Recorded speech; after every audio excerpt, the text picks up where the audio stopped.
Welcome back to AV Veterans Talk. We're continuing our conversation with this week's guest, Carter Green.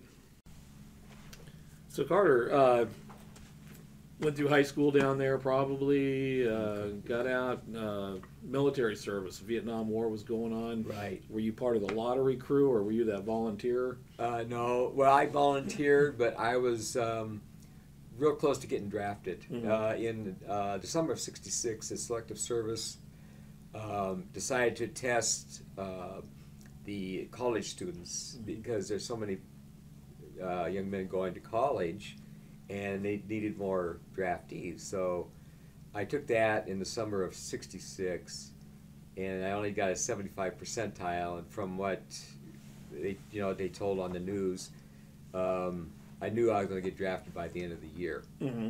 So if you're only deferred if you got like 85 percentile or above.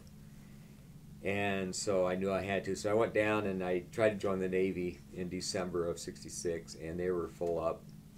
So next choice was the Air Force. Mm-hmm. And they took me, and 2 weeks after I joined the Air Force, I got my notice from Uncle Sam. Mm-hmm. Nice timing. Yeah, so instead of going for 2 of the years, so I had to go for four. But 4 years. that was okay. It was a good experience. I just a lot of good times and meeting people, and we're traveling, and Oh yeah. You had a unique part of your service there because you were one of the last few classes that went through Amarillo instead of Lackland Air Force Base, right? yeah, they'd opened up Amarillo when they had the what was that sickness that went through there in the early '60s? Meningitis. What was that?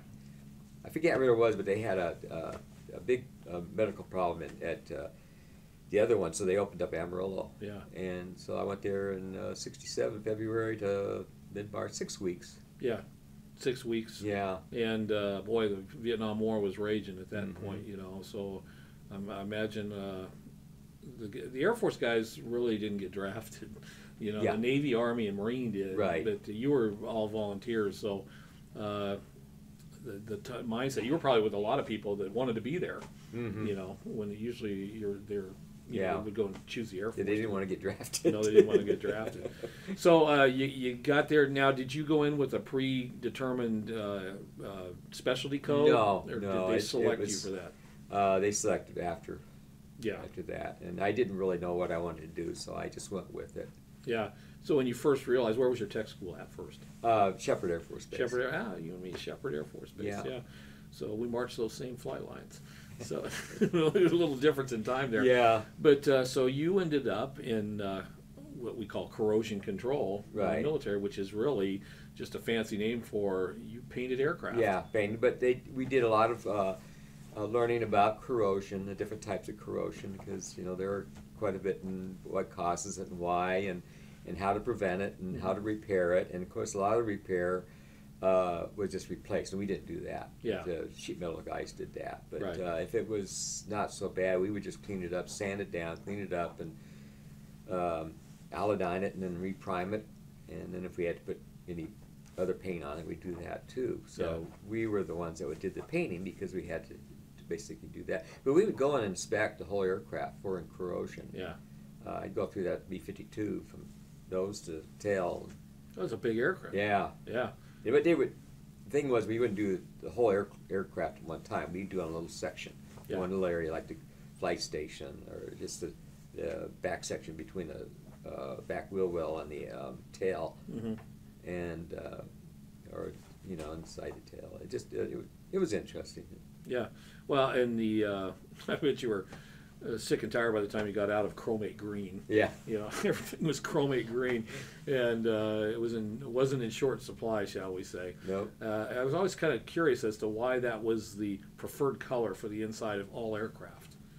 It was, It was just, I really don't know, but they told you if you repaired in the interior where it was just a chromate, they had a dark green and a light green, Mhm. and it was most of the time it was just a light green. If you repaired it, you need to repair you sprayed it with the darker green, so they know there was a repair there. Oh, okay. Yeah, and that chromate green that you were the inside aircraft goes back to like World War II. Yeah, I think everything was so. chromate green, you know, and it just carried on for generations. You know, it was the Chromate is a very good anti-corrosive. Yeah. You know, it just it keeps it from corroding. So that's yeah. why they use that. Yeah.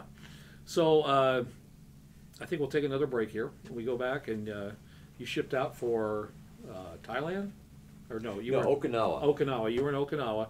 So we'll talk about a little bit about B-52s flying combat and you taking care of in a very corrosive environment, I guess you would say. Yeah. So we'll talk about that. We'll be right back. Okay. Okay. So we'll take off and we'll be right back with Carter Green. I'm Bob Alvis, and thanks for joining us for this segment of AV Veterans Talk.